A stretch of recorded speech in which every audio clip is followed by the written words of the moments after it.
Let no one leave. Move only at your peril. Warner Archive will not stop until you see the 4K scan of the film that reunited Tod Browning with Bela Lugosi and also reworked elements of Dracula into a remake of London After Midnight. Watch out! They may be hovering over you, and you, or you! Danger stalks through the night. No one is safe. MGM cut the film down to just over an hour. They were fools. I hereby summon to this Blu-ray every person within the sound of my voice. You shall be judges of this eerie picture. Here we shall meet. Blood-sucking vampires are on the loose, terrorizing the frightened residents of a tiny village in this long-lost horror masterpiece, Mark of the Vampire. Hello and welcome back to this damnfully idealistic crusade. Today I'm talking about Warner Archive's absolutely beautiful Blu-ray release of the 1935 Mark of the Vampire, one of the really iconic among horror fans and very rare MGM attempts at doing a horror film. What's most notable about this film, of course, is the fact that you have Tod Browning returning to vampire fiction alongside Bela Lugosi, and essentially in a film that actually is remaking the famous lost silent classic London After Midnight. That is the most famous and most desirable of all silent films that Browning made with Lon Chaney, and of course featured the iconic stills that we have surviving of Chaney's vampire makeup. So, of course, if you know London After Midnight, or in terms of the plot setup, you'll know why so many people have problems with this film, because rather infamously, this is one of those films where everything is set up to be a certain way. And I mean, it's not really a spoiler because it's the first thing you will encounter when reading about the film if you haven't seen it, that this is one of those films where they play up the horror elements and then do a sort of about face at the end, and it sort of pulls the rug out from under the viewer. Not that there's anything wrong with that trope, but it is a very well-worn trope. It was much newer at this time period, but this is a film that is very much following in the style of a lot of silent films dabbling in horror and mystery plays that would, again, sort of pull the rug out from under the audience at about very close to the climax, and it does mirror what we know of the Lost London After Midnight. So this is MGM essentially doing a sound remake of London After Midnight, but playing on trying to up the vampire side of things, and really it's also their takeoff of Universal's Dracula by getting Lugosi to come back and play a vampire character, by having Tod Browning come and direct the film. And it's also set primarily in one particular house. So if you were to look at this, it does seem frequently like a very eerie, because of the intensive atmosphere, a very eerie, amped up remake of Universal's Dracula without it being so stagey. Of course, this film was also shot by the legendary James Wong Howe, so it looks unbelievably beautiful. And there are parallels even in the characters, because when Lionel Barrymore shows up, he is basically playing a different version or a sort of take on Van Helsing. So all the parallels are there. You have the beautiful young girl being, essentially assaulted by the vampire, and the attempts to sort of stave that off. But this is sort of inside of an actual murder mystery, because we have sort of bookend sequences that are around the sort of big middle chunk of the film, where it's also trying to do Dracula without doing Dracula, so they didn't get sued by Universal for basically riffing on Dracula, which is what they're doing. So it's a hard film to describe, and if you don't have any of that background, it's going to seem very weird. This will definitely please those who don't like Universal's Dracula because they feel it's too stagey or too simplistic. So this also, I think, discredits all the people who talk badly about Tod Browning not being a very good director, apparently, because they feel the Universal Dracula is too stagey. Because here you have such incredible atmosphere, and that combined with the beautiful photography, Bela Lugosi's performance, his on-screen charisma is at 200,000% here, even though unfortunately he doesn't really get any dialogue. There's also a lot of nice iconic imagery. Here we have even the sort of figure of the vampire girl in the very striking makeup and the white outfit that's, I guess, supposed to be sort of riffing on the Brides of Dracula from Stoker's novel and what we glimpse in the Universal film. But here, of course, she's named Luna, played by Carol Borland, and her whole look has become sort of iconic in not just the horror realm, but when people think of vampires. And of course, you have Lugosi playing a vampire again, so that's worth the entire cost of admission. But it basically has so much more energy and atmosphere than Universal's Dracula, and I think it's really striking. And that's one of the key reasons to come to this film and why it's so important and fascinating and nice to return to and really sift around in, because you have Tod Browning going full tilt into the atmosphere that he didn't do in Universal's Dracula. The problem is that MGM cut this film severely. This film is literally 1 hour long. It seems to be about, when you look at all the various research and what historians have said and been able to turn up, it seems that MGM cut about 20 minutes out of this film. And they seem to have just cut it willy-nilly, because to say this film feels choppy is an understatement. It really... It never quite gets going, and the problem I think myself and a lot of other people have had, there is a sort of factor of you have to fight the urge to fall asleep, in spite of the really eerie atmosphere that's generated throughout, and there are some good performances, and there are many notable faces that appear here. All of these reasons make it a classic, along with the absolutely gorgeous photography by James Wong Howe, but you can't help but feel the feeling of just... Your mind will wander. You're not very engaged outside of the nice, eerie, sort of more horror sequences, because the film is so chopped up that it doesn't really ever register quite a lot outside of the more surface, eerie horror trappings. And then it also sort of delves into comedy a bit, because Barrymore's Van Helsing knockoff sort of it almost feels like maybe it's supposed to be a little bit satirical against the whole notion of the Van Helsing type character, because he's sort of playing every scene with a bit of a sort of internal whimsy. He's much more eccentric. But you could also argue that, Van Helsing in Stoker's novel was a bit eccentric. So, again, it's a hard film to get a handle on, and I think that is chiefly because MGM just hacked it apart.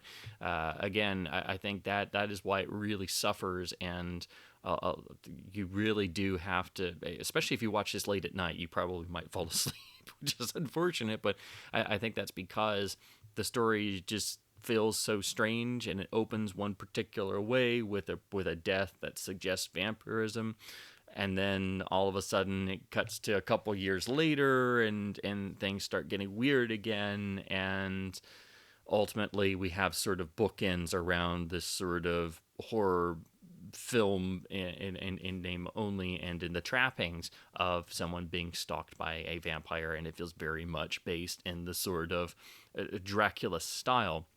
And when you look at the actual story and the fact that they got Tod Browning to come back, and there was a history of studios remaking silent films without acknowledging it throughout the 1930s, this is very much the same sort of plot setup as London After Midnight, but they have injected a whole bunch of Dracula throughout, and they've also bookended it, which again sort of makes it feel more like a 20s mystery play that dabbles and tries to sell itself as a horror film, which is exactly what London After Midnight actually did.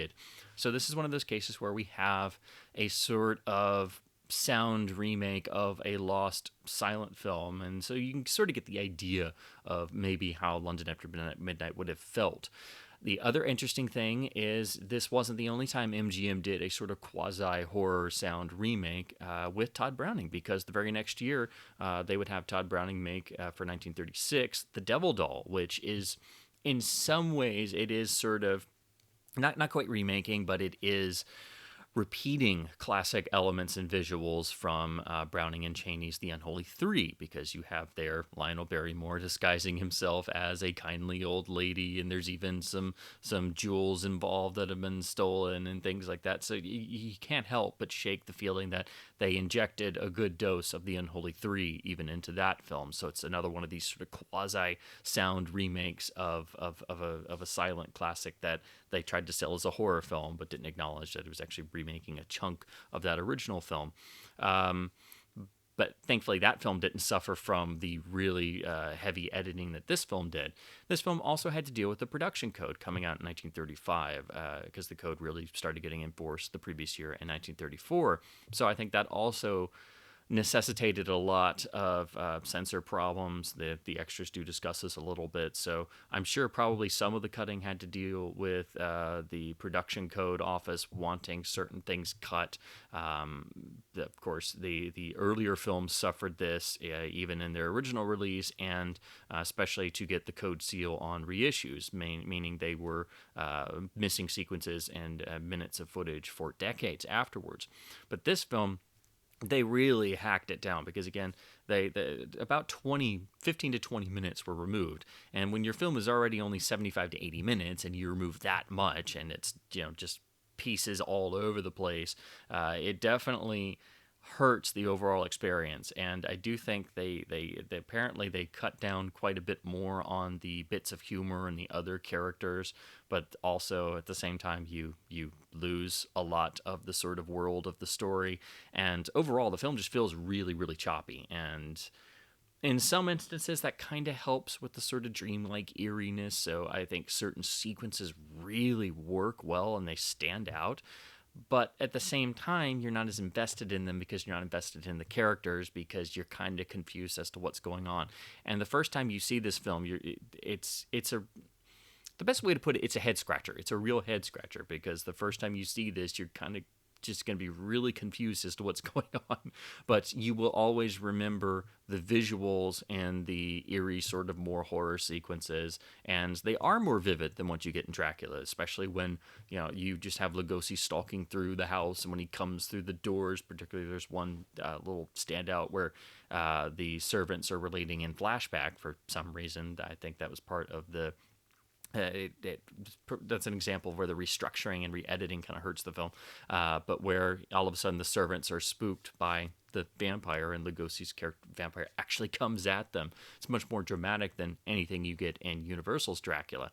But again, in spite of people pointing out the flaws in the 1931 Universal Dracula, it is the far more successful film because it actually gets you invested in the story and the characters, and it's not super, super choppy, even though it did face censorship problems and it's still missing sequences that are only in the Spanish version. So this film is a real mixed bag. It's not going to play well with everyone. And again, the chief complaint is that it plays up the horror elements so well that when it does the sort of 1920s, oh, we're not really a horror story, we're pulling the rug out from under the audience, it really sticks. It doesn't, it's very jarring. And then the sort of tag ending has a little bit of humor in it, which is, cute enough, but when you've had such standout horror moments, it definitely leaves a bad taste. And so that sort of jarring aspect, I think, has made the film have such a negative reputation for so long, particularly with horror fans. It's going to be the first thing you hear. So I don't think that's, again, it's not really a spoiler, because I knew that long before I ever got to see the film, and it is a 1935 film. But also when you hear that it's sort of a remake of London After Midnight, if you know anything about that film, you'll know that it does the exact same thing as did most stories purporting to be horror films in the 1920s and into the early 30s. It was sort of the idea of playing it safe by suggesting the supernatural but not really doing it, which is, of course, why Universal's Dracula in 1931 was such a groundbreaking moment for actually being a supernatural horror film and not pulling the rug out from under the audience in the last 5 minutes by saying, oh no, we were just making it up. So again, it's a very tough film it's a tough nut to crack, because you're going to be really mesmerized by all these great visuals, and you have so many icons and horror icons appearing here on both sides of the camera, with Tod Browning and Bela Lugosi and Lionel Barrymore's giving it his all. There's also Gene Hersholt, and Donald Meek even has a nice little character bit, but he's only in the film for a little bit. And then even Lionel Atwill is here, which of course makes all horror fans giddy, but they don't really give him anything to do, so unfortunately he's kind of wasted. And you could make the argument that they should have just given his bits of dialogue to the Van Helsing surrogate that Barrymore plays. But you get more marquee value for horror fans by getting in as many horror names as you can. And of course, with all the footage dropped, it means that a lot of the side characters do kind of just stand around, and you kind of wonder why they're here. But of course, one can only guess at all the various bits that had been removed what they originally were. But in any case, it's a tough nut to crack. It's not a film for everyone, but I think it's a film everyone should see because the classic horror elements are all there. You have so many of the famous faces. And the combination of Tod Browning with James Wong Howe and Browning coming back to Dracula material 4 years after the Universal film, it's just an irresistible sort of enticement. This is why it's still a sort of horror classic. It's why it's so important. I think it's a shame that no one's ever really published all the bits that were cut in terms of trying to figure out what they were. Again, it seems to be a great deal of comedy bits here and there. It would be amazing if that footage could ever be found, or the original shooting script, for example. But apparently all that stuff is completely lost. All we have is the theatrical release version that MGM edited. So it's not going to be a film for everyone. But the atmosphere is why you come to this film. You have Bela playing a vampire once again, even though it's not exactly Dracula. The atmosphere, Lugosi returning to a vampire character directed by Tod Browning and really amping up the atmosphere far beyond what's in the Universal Dracula. And then James Wong Howe going to town shooting spooky interiors, and everything's filled with cobwebs, so you will recognize there are some Dracula elements. Tod Browning gets to do his thing with having some animals skulking around the sort of abandoned, creepy house. It's not a castle, it's a house, but you get definitely there are the hallmarks of Universal's Dracula. So it's surprising Universal didn't try to sue MGM, but because there are so many bits you'll recognize that Browning sort of repeats and refines or builds on or does a take on in Mark of the Vampire. So I wouldn't exactly call this Dracula 2, but it definitely has the atmosphere of Dracula that Universal's own sequel, Dracula's Daughter, released the next year in 1936, didn't quite have. So it would make an interesting double bill with Mark of the Vampire and Dracula's Daughter, seeing this sort of two takes on how to follow up Dracula, 4 or 5 years down the road, and neither of them actually legitimately really do a Dracula sequel. But in any case, it's a fascinating little picture that's... It's an oddball. It doesn't quite work, and a good chunk of that is due to the fact that you have the studio literally cutting out a significant percentage of the film. But it's irresistible because it's Lugosi as a vampire once again. Beautiful atmosphere. Tod Browning repeating Dracula-isms. You even have Michael Villaroof playing another innkeeper warning the travelers not to go near the house because they're going to get attacked by vampires. I mean, he even sounds and looks very similar to how he does in Dracula, doing the same part. So with those sort of tips of the hats, it's catnip for classic horror fans, or I should say, to use the film's own version of vampire lore, it's like Batthorn for classic horror fans. But in any case, it's a really interesting film, and it's a film I never thought would get a Blu-ray release, especially being only 60 minutes long and not being, as fully beloved among horror fans as a lot of the other classics of the 30s. So for this film to actually get a Blu-ray release and a brand new scan was a real shock and surprise. So that means we'll take a look at the actual Warner Archive Blu-ray release now.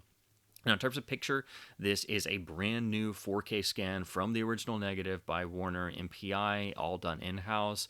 This is another absolutely top tier. I never knew this film could look this good type scan from MPI, and presented with a maxed out bitrate on this Blu-ray from Warner Archive. So this film is worth the entire purchase price for the visuals alone. I think it's one of the best, I would say, catalog transfers. I think it's just plain one of the best transfers of the year. I didn't know this film could look this good, and it's been stuck in the old standard F master for years. So usually when I'm watching it, I'm looking at the old MGM Horror Classics Laserdisc box where that master originated, or the Legends of Horror Warner DVD set, which unfortunately does suffer from DVD rot. So it's great that they're now doing some of those titles, and now a good chunk of the box set is out on Blu-ray from Warner Archive. But it's like when you look at the Warner Archive disc of Mad Love, which was also a brand new high-res scan. It just looks incredible, and after years of watching this on Laserdisc and DVD, the visuals really came to life this time. Again, you're just going to be sitting there the whole time thinking how much of a genius James Wong Howe was, and how much this transfer really shows off all the intricacies of his photography, the balance of light and shadow, especially in the spooky atmosphere, and the various settings, and even some of the handful of optical shots that are in this film, because there's a little bit of special effects work too, which is really striking. Every time Lugosi appears on screen in this film, you're just going to have one of those wow factor impressions, because again, this transfer is just beautiful. I'd say the only thing that you could really say about the transfer is, with most things, as is common and inherent to the source, there's a little tiny bit of wobble in the actual opening credits, but that's just inherent to the source. That's really it. I mean, it's absolutely just breathtakingly beautiful. Even if you don't like this film, just buy it for the visuals, because the improvement is just jaw-dropping. I mean, it just, again, after years of the old standard F master, which was okay, but it was dated. Again, it was originally done for the Laserdisc era. This is just a complete overhaul, night and day difference. In terms of the audio, it's lossless DTS HDMA mono, as Warner Archive always does. And it does seem to be a new scan of audio elements. It does sound improved compared to the Laserdisc and DVD, which share the same audio track, but their mastering is a little bit different. So again, I think of the archive release of Mad Love, which had a dramatically improved audio presentation. Here, I also think the audio is improved over previous editions. It sounds a bit clearer. It hasn't had any sort of heavy-handed noise reduction or anything applied that I really noticed. And comparing between the different releases, it did sound noticeably improved over the previous releases, for sure. So again, I was very much impressed by the audio presentation as well. Then turning to the actual packaging and extras, it's just your standard Warner Archive disc release with original poster artwork, which looks really striking as a sort of purple background. Apologies for the glare. Standard spine, then the rear with some imagery, and then the disc label is the same as the poster artwork on the front. Now, turning to the extras, this does port over the really excellent commentary from the DVD, which is by Kim Newman and Stephen Jones, who have done a lot of co-commentaries together, and they're some of the great classic horror historians. So they do talk about some of the studio editing and a little bit about some of the bits that were dropped, but they also talk about London After Midnight and Browning and Howe and Lugosi's take on this version of a vampire. It's a really great commentary track. Even though the film is only an hour long, they're able to cram in a whole lot of information into just a single hour. So that's great that that's been ported over, because it is a great commentary track. I've now listened to at least several times.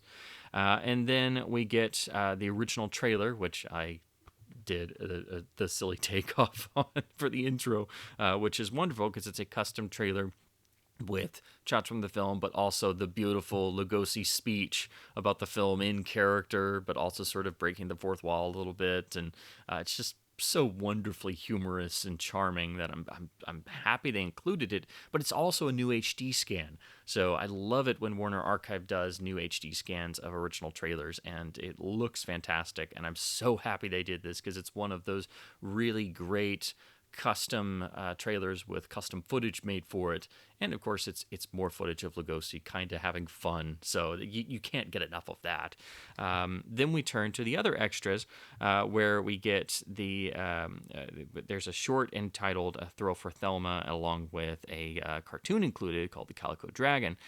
The problem here is not that they're older, SD material that the archive has just included as a bonus feature. These are always great when they do it, because it does give you at least some other, usually things from the time period or somehow related to the film as an additional extra. But the problem is, and this also happened, unfortunately, with their simultaneous release of the 31 Jekyll and Hyde, there's some sort of problem with the frame rate on these. And so they run in some sort of jerky, slow-mo type frame rate, where sometimes it looks okay, but then it gets sort of herky-jerky on and off. So unfortunately, there is a sort of frame rate problem with these. The trailer's fine, and the film is perfectly fine. But apparently something went wrong in the, I guess, the encoding or the disc manufacturing process. Somehow, at some point, the standard def extras that were included are in they have frame rate issues. So if you watch those, you will notice that. You can still watch these pieces; they're okay, but it's unfortunate that that mistake happened, and that's the only thing that sort of mars this release, which otherwise is another stellar must-own Warner Archive title that's a complete upgrade over previous editions in picture and sound. So that's the overall extras. It's kind of a shame that this is done as a solo release, because it is only an hour long. So it might be a title you might wait till it's on sale to pick up, because it's only an hour. And when it was done on DVD, it was done as part of the box set. Same with the Laserdisc release. So Warner Archive is apparently doing all the various MGM horror titles one at a time. So hopefully we get Mask of Fu Manchu later on, and maybe Warner's own Return of Dr. X, so we can fill out and have all of the Icons of Horror DVD set on Warner Archive Blu-ray releases, so that way you can finally retire that, and the Laserdisc box as well. The big one, of course, would be the Devil Doll. That's the one I'm like fingers crossed, because I love that film. I think it's an unheralded horror classic, and one of Tod Browning's best films. It just doesn't get discussed enough. So that's also with its really intricate optical effects work for the time, and the subject matter being fascinating. I really hope that is one of the next titles, along with Mask of Fu Manchu, that Warner Archive does for 2023, because they've been doing the other titles like this at a nice pace, and they're such dramatic improvements that I can't wait to see what those two might look like on similar Blu-ray releases. So those are my thoughts on the archive release of Mark of the Vampire. It's another essential upgrade from Warner Archive.